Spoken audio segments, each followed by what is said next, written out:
real business owners. What about you guys giving your kids stuff? I hated my dad. I hated my dad because we lived in a rich neighborhood, but he was a teacher and we had 7 kids.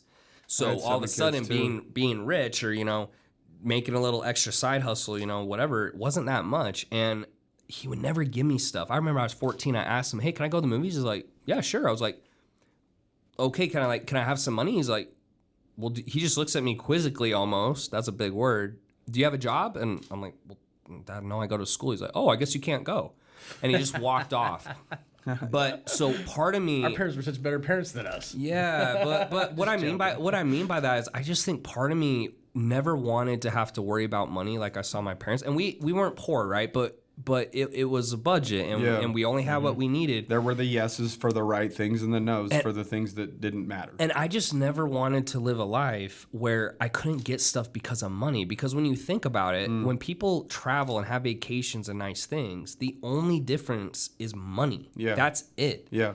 No one's like, "Oh, I don't want to travel to Barbados. I don't want to go to Jamaica." Yeah, you do. Yeah. You just can't afford it. You can't take time off. And so I didn't ever want money to be the reason I couldn't live my fullest potential and live my best life.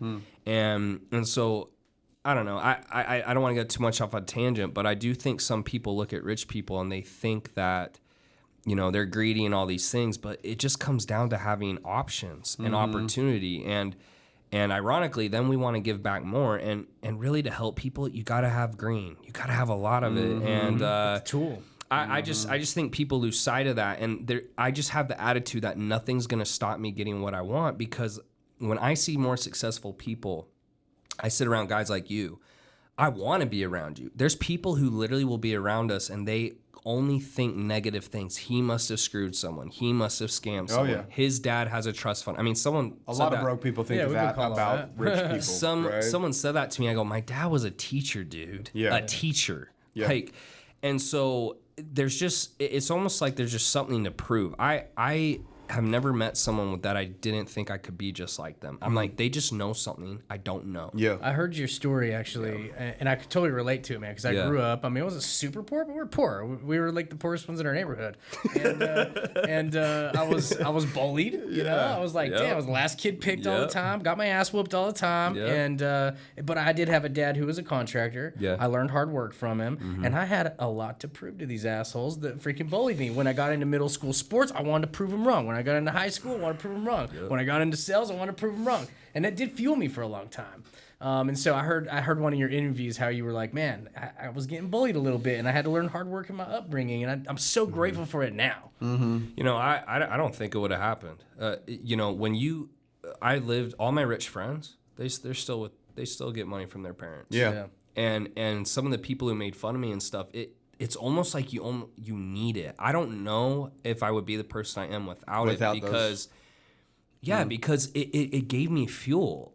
Because they looked down on me. They looked at me like I was this piece of crap. And so part of it was I wanted to prove myself that I am somebody. I am worth something. Right. And ironically, though, as you get more money on a personal level, it can kind of be to your detriment, because you get all these things, and then sometimes you're like, "Oh, I'm actually not that much happier." Not that it's a bad thing to have things, but something I've had to learn recently is I've gotten all these things, and then I'm still feel almost like more fulfilled. Yeah. But I don't know, man. I want to change anything. I love that I want to keep growing, and that's what actually makes life exciting for me, is to continue to grow. So at this point, it's not even about the money.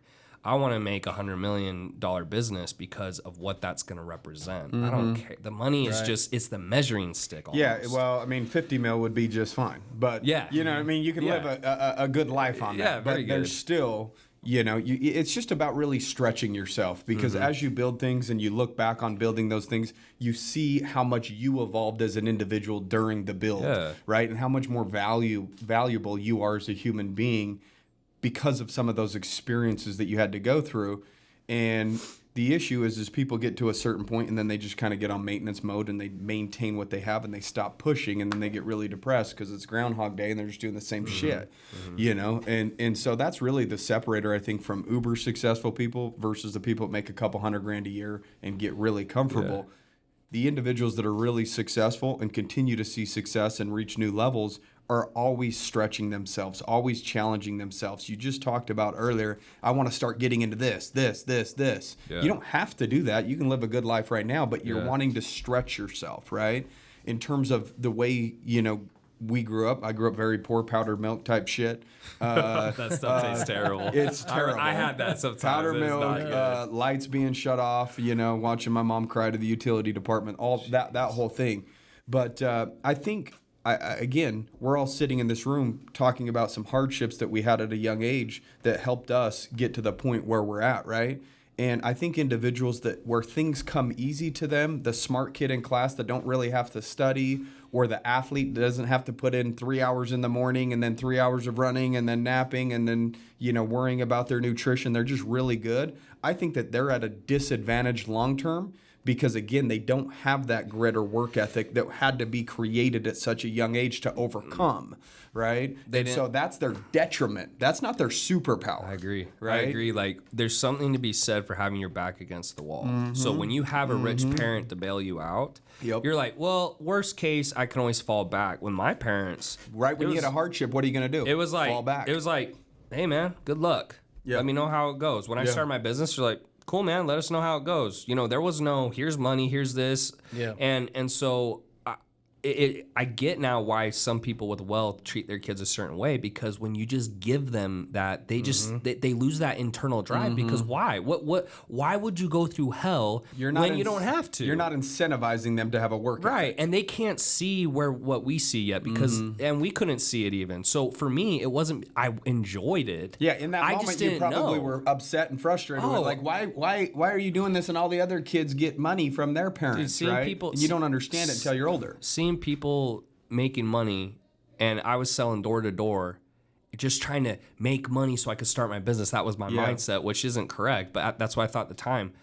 I mean, it was so demoralizing, and it just fueled me to like, I just gotta like just make this the best and just try to get money and get out of this thing, because I don't know. I just it's like almost every time you get hit, you come back a little bit more hungry. It sounds like, when you face adversity, it's almost like it makes you a little bit more thirsty for success. Yeah. Right. Every time you've had a hardship, you've dug in a little bit deeper and continued to push past the hardship. Yeah. When most people quit at the hardship, overcoming that, on the other side, you'll be a completely different person. Yeah. And really, that's a lot of where the value comes from, because when you're a different person and you can add more value to other people's lives, what happened? You can charge more.